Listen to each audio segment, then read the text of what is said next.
everyone, it's RJ Martin here.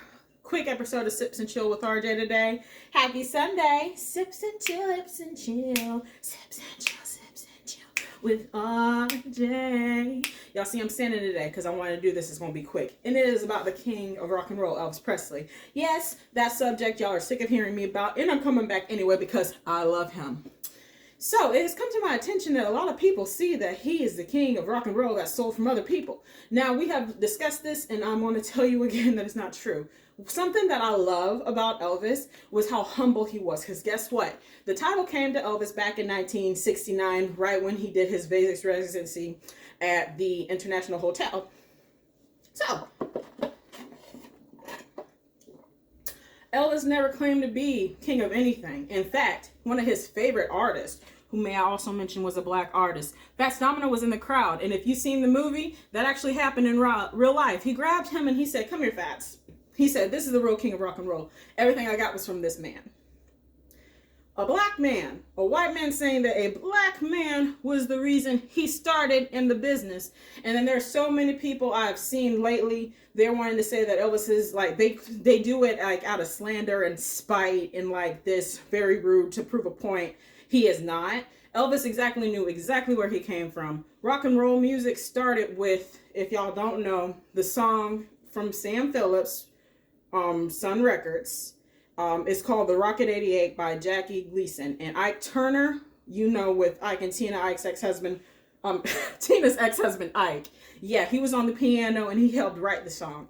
That came out in 1951. Elvis came out in 1955. Little Richard came out. He said he was doing stuff, but you know, it was hard for a black man to actually get some play back then. Chuck Berry started at Chess Records.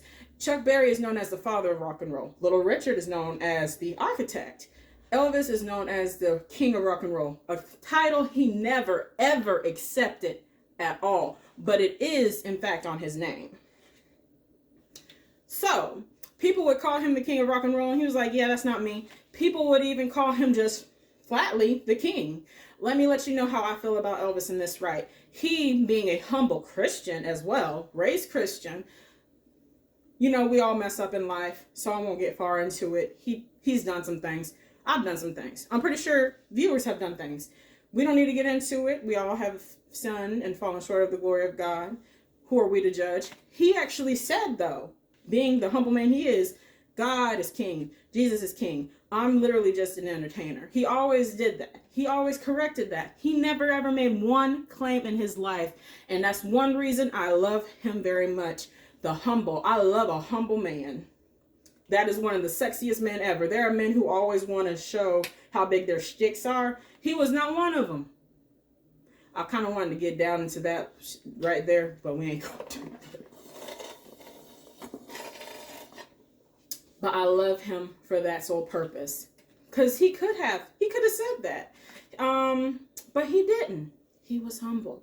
Humbleness is sexy. Can we take a page out of Elvis Presley's book real quick and be humble? Be giving and not having to brag. You know, I gave that person like $5 million. I have $5 million to spare out of my $6 trillion. So I gave that to them because they looking at it like they got any shit anyway. No, excuse me. That's not the type of man he was. He gave it in private and in silence. Somebody probably was like, you know, Elvis gave me a car.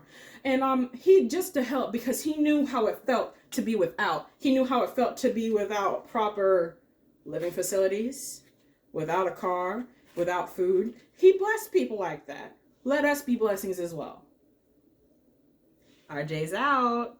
Y'all have a blessed day. That's the end of Sips and Chill, Sips and Chill, Sips and Chill, Sips and Chill with RJ. Sips and Chill. Be blessed.